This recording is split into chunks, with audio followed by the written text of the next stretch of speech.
plăteți hotel de 5 stele sau altceva. Cristi, tu cum te simți?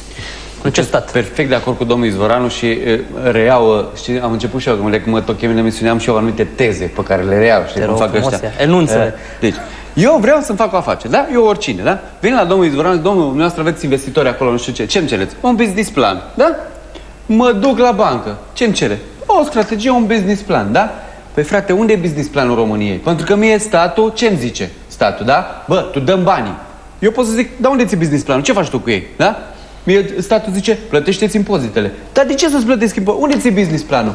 Deci, din punctul ăsta de vedere, și eu aș vrea așa să văd așa numitul plan, un business plan pe 10 ani al României. Frate, ăștia-s banii, și nu numai banii, tot ce înseamnă capitalul social, istoria noastră, strategia noastră, tot ce vrem, și unde o ducem, ce facem și ce profituri estimăm că o să se întâmple. Și poate chiar mai detaliat, probabil că ați dori următorul lucru. Dacă am o lege atât de groasă care îmi spune cum sunt eu obligat să plătesc, indiferent ce fac și ce mișc în țara asta, eu trebuie să plătesc, indiferent ce venituri am, aș vrea măcar o legiucă de o pagină, de o jumătate de pagină, în care să mi se spună așa, da, te-ai asigurat, ai plătit asigurarea, în caz de că rămâi, că ești șomer, că nu știu ce, vei beneficia de, pentru că